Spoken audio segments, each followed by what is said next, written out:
過去呢30日，你係咪覺得自己好似孭住樓大石行路咁，成個人由朝到晚都繃到實一實，連唞啖氣都覺得特別唔順暢？明明已經好努力，但做嘢總係頭頭碰着黑。明明係傾好咗嘅生意，明明係10拿9穩嘅訂單都可以臨門一腳甩碌，唔知點解啪一聲就冇咗。返工嘅明明唔關你事，個鑊都可以憑空跌落你個頭嗰度，情緒仲要莫名其妙咁暴躁。平時脾氣好好地，呢排唔知點解好似成個火藥庫咁，少少嘢就撻着同屋企人嘈，同伴侶鬧交。鬧完之後，自己個心又翳住，覺得好委屈好攰，甚至乎最離譜嘅係無端端破咗幾筆大財，可能係電話跌爆咗個 mon， 可能係架車要緊急維修，可能係身體唔舒服要睇醫生，使咗筆冤枉錢。總之啲錢就係好似水咁流出去，捉都捉唔住，搞到成個人心灰意冷。夜晚望住個天花板，個心喺度諗，到底我做錯咗啲乜嘢？點解個天要咁樣玩我？如果你有呢種感覺，甚至乎你係比呢啲感覺更加難受，覺得直頭係行路都行唔喐，唞氣都唞到心口痛，大師今日好想同你講一句，就係簡單發自內心嘅一句：辛苦晒啦！你終於捱過咗啦，嚟放鬆啲，將你個膊頭放鬆落嚟，將你咬緊嘅牙關鬆開佢，深呼吸一下。你睇下日曆，望下個時間，距離我哋農曆7月結束，正式鬼門關閉，只剩低最後短嘅時間。好多人喺呢個時候嘅心態係點樣？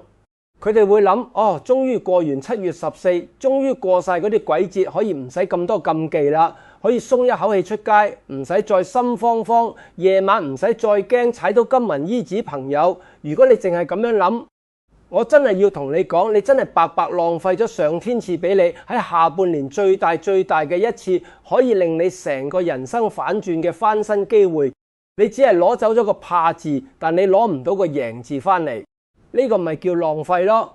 喺我哋正統玄學真正嘅古法智慧入面，農曆7月最後一日，亦都係我哋俗稱鬼門關閉嘅呢個時刻，絕對唔係一個平無奇、普通到不得了嘅日子。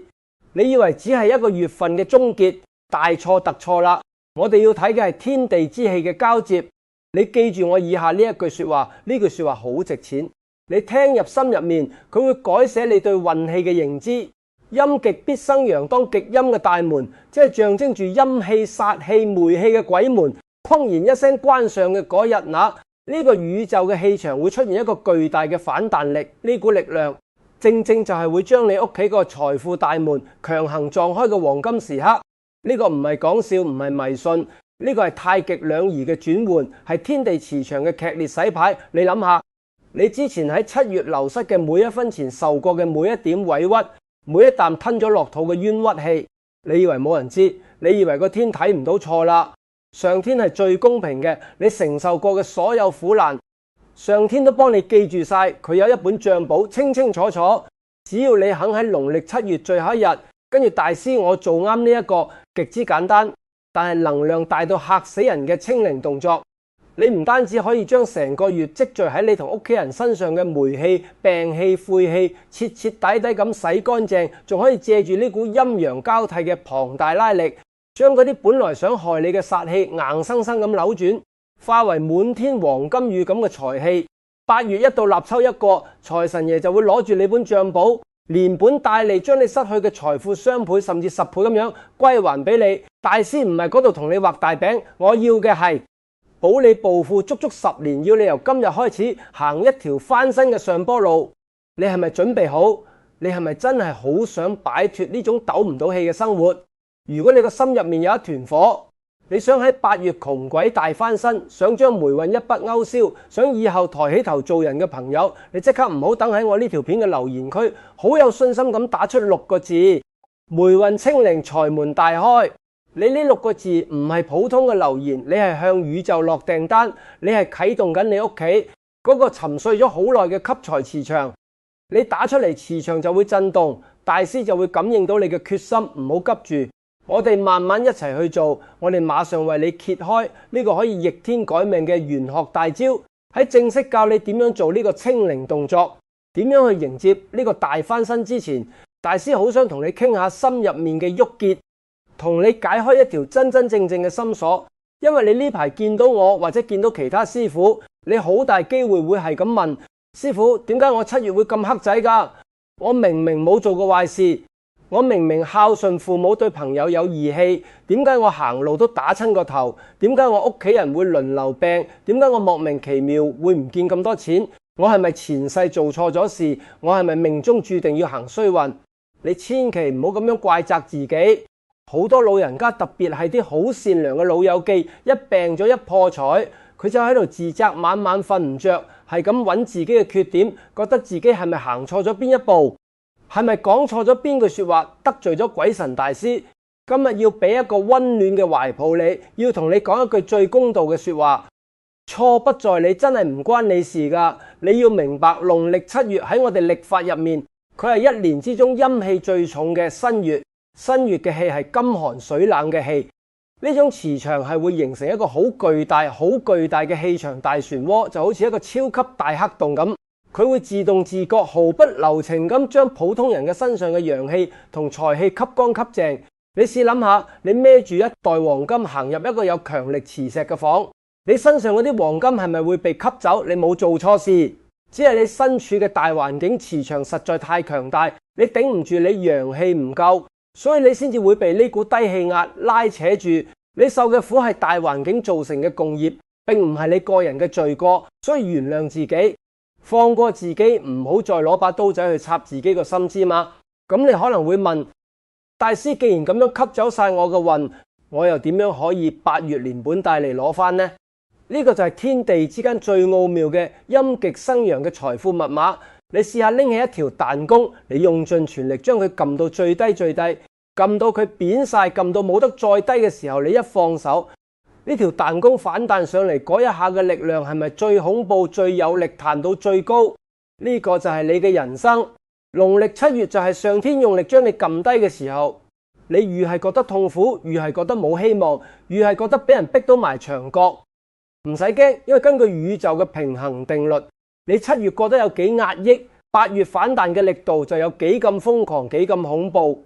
你7月失去嘅財富其實唔係真係冇咗。你千祈唔好用損失呢2個字去形容佢，你應該點樣去理解你失去嘅呢一筆錢、呢一啲健康、呢一啲精神？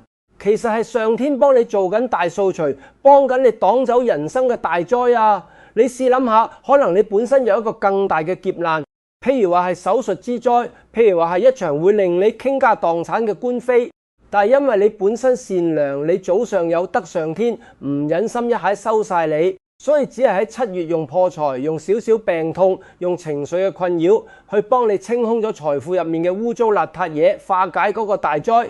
即係等於你間屋瓦片爛咗，漏水入嚟，整濕咗你啲家紗，你損失嘅係家紗，但係你間屋冇冧到啊，你保住咗個殼啊。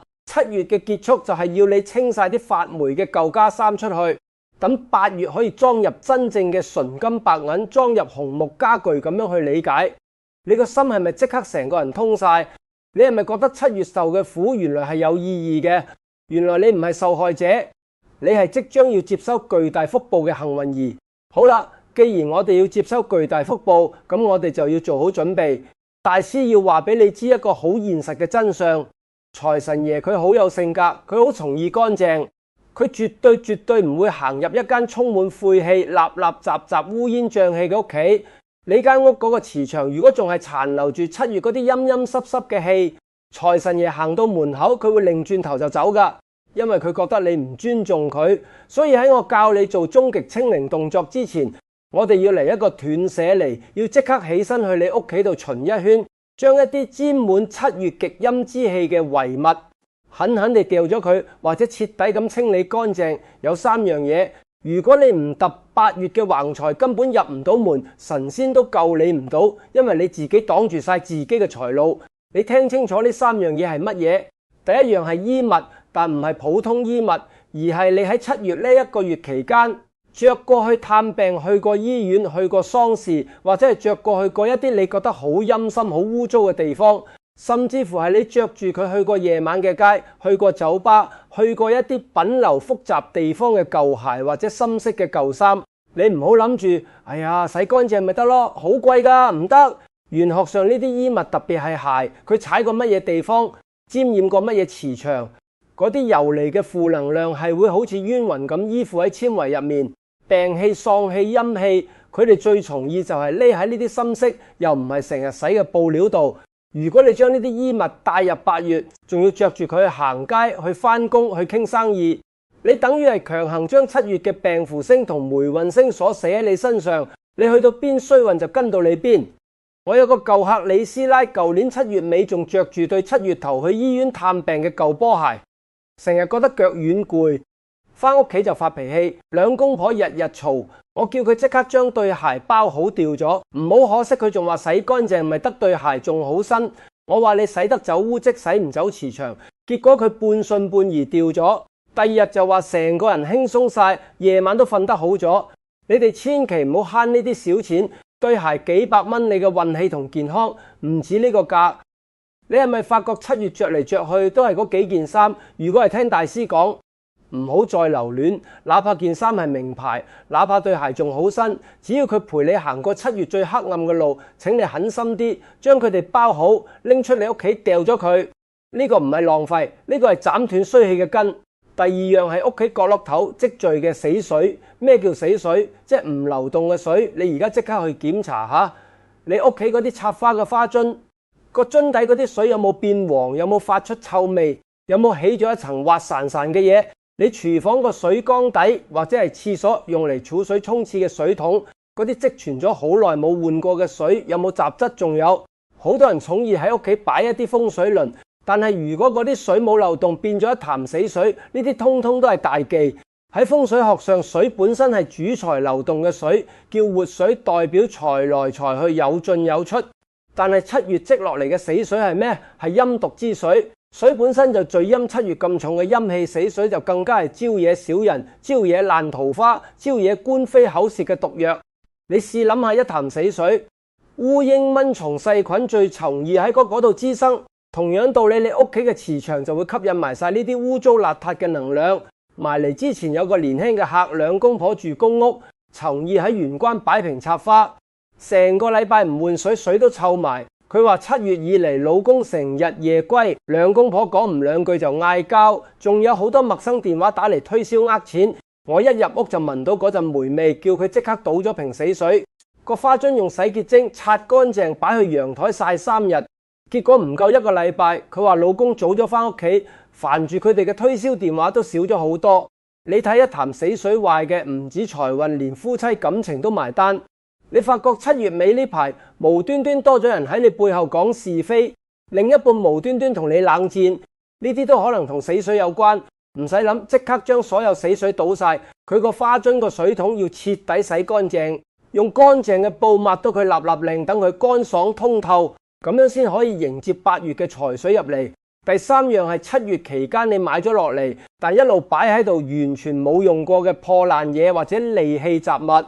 特別係利器，例如話你喺7月貪得意買咗把好尖銳嘅開信刀，或者買咗一大堆嗰啲五金工具翻嚟，拆都未拆過，又或者係屋企有啲爛咗嘅碗碟、崩咗角嘅杯，你一直唔揼，擺埋1、2邊，呢啲物品本身帶住戾氣衰氣，而喺7月買佢哋翻嚟就更加係將嗰種不祥嘅煞氣帶咗入屋，爛咗嘅嘢，象徵住破敗利器，象徵住血光同割裂。如果你唔將呢啲嘢清理走，8月即將要嚟嘅財根就好似一條條幼嫩嘅新芽咁，會俾呢啲利器、呢啲破爛嘅磁場硬生生咁斬斷佢。你明明有橫財，都會俾佢咔一聲剪斷晒。仲有個做裝修嘅客，7月頭買咗套新工具，用剩幾把舊批刀鑿子，隨手就塞喺大門後面角落，擺咗成個月。呢段時間佢整親手3次整爛客人嘅地磚，賠咗筆錢。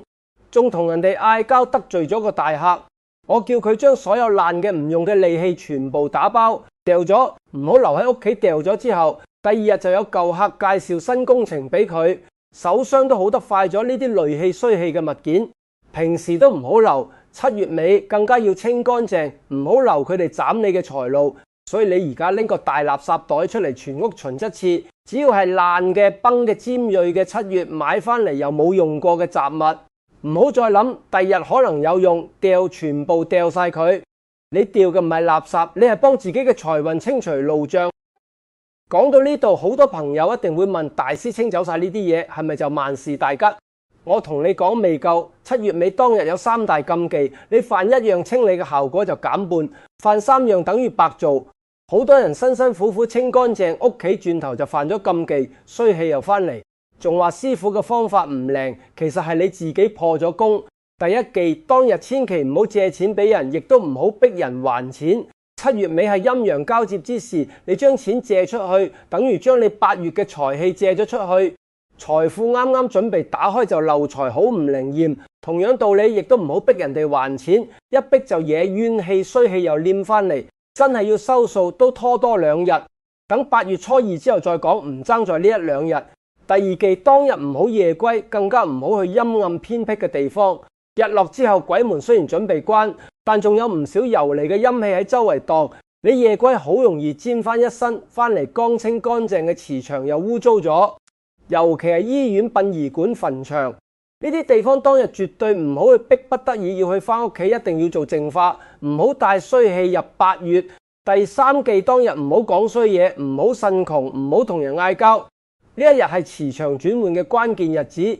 你講嘅每一句話都好似向宇宙落訂單咁，你呻窮就吸引窮氣，你同人嗌交就招惹戾氣，你講衰嘢就容易應驗衰事。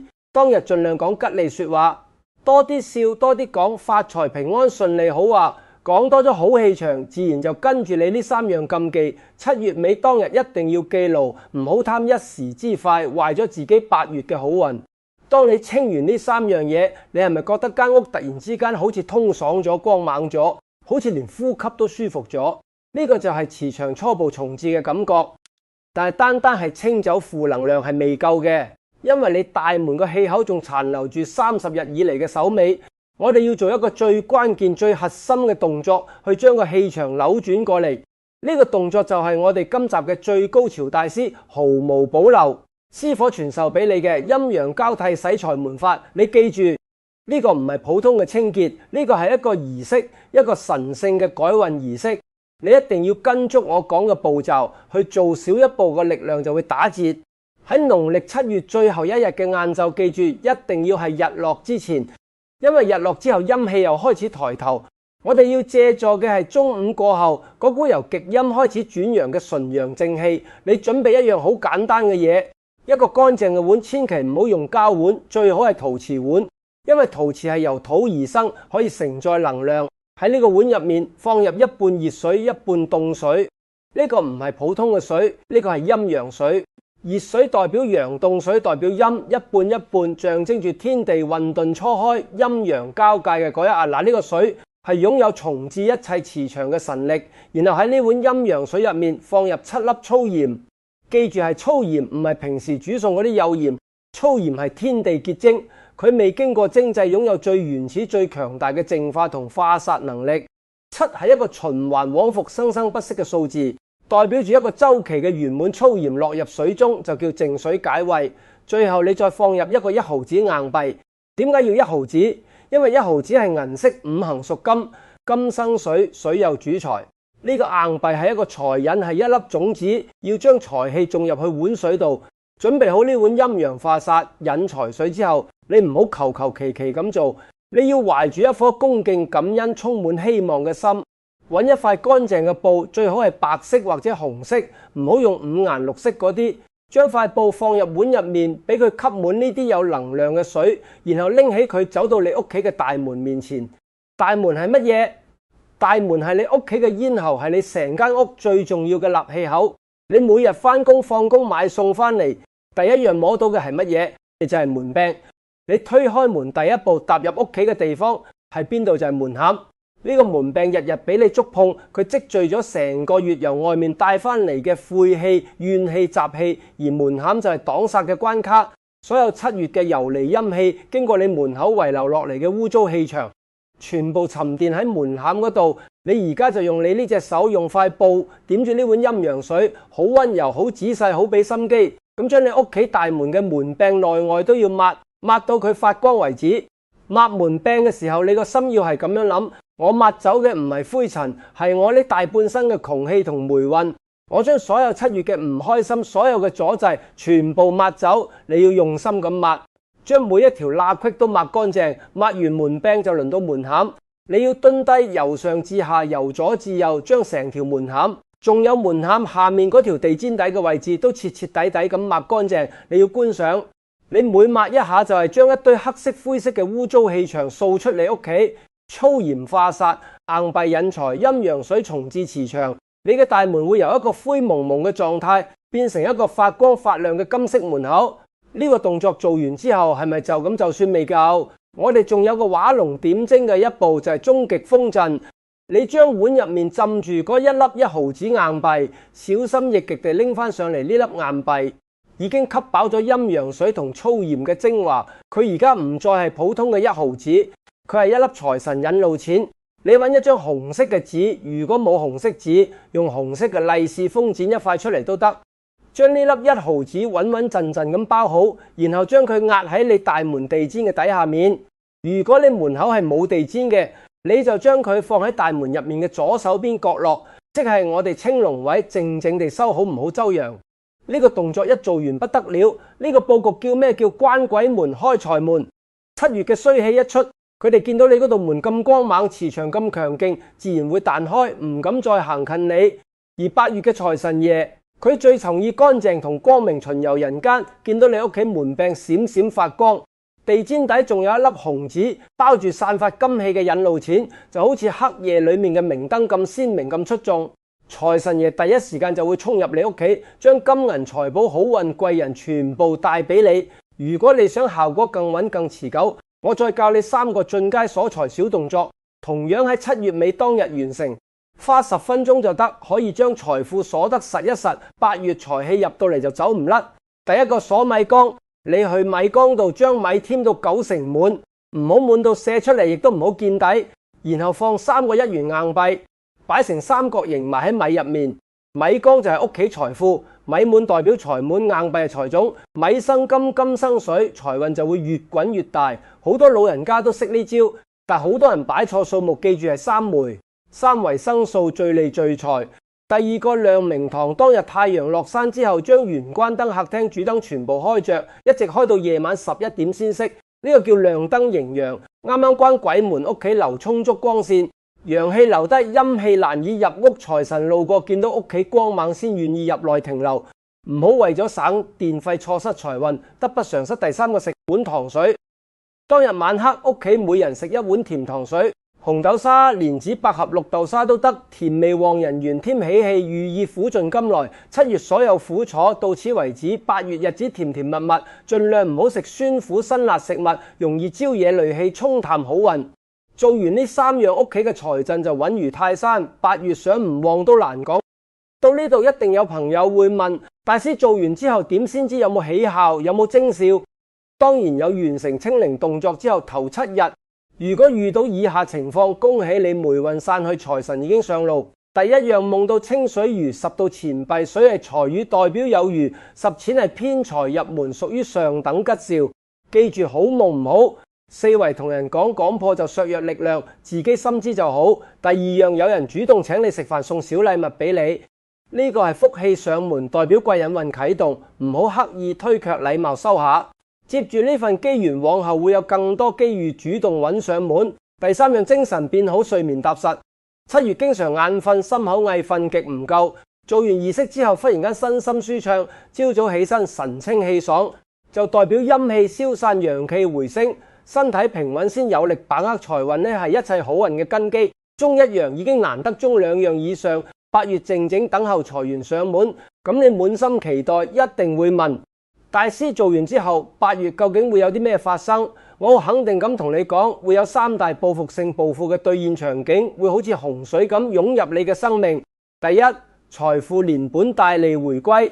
做完呢個清零動作，8月一到，你會發現之前借咗出去，你以為凍過水冇得還嘅款項，對方主動聯絡你還錢，仲可能額外奉上茶錢答謝，又或者被套嘅投資奇蹟般回升。唔止回本，仲有利潤落袋，你會慢慢感覺到自己好似磁石一樣，財運4面8方湧過嚟，避都避唔開。第二，貴人自動現身。喺7月，你死咪長期受小人滋擾，背後講是非、搶功勞、惡意中傷，你唔使擔心。清零之後，呢啲小人自會淡出自食惡果，取而代之係意料之外嘅老闆、客戶、前輩主動向你伸出援手，送生意、送機會。日常買餸閒談都可能獲得有用資訊，貴人源源不絕，推都推唔走。第三，家庭和睦，仔女報恩，呢份福氣無價。8月屋企人脾氣溫和，過往嘅冷戰爭執慢慢化解。家中患病長輩氣息好轉，身體逐步康復，仔女亦都會變得生性，學業進步，職場升職加薪，懂得孝順，主動俾家用，帶你散心遊玩。晚年安享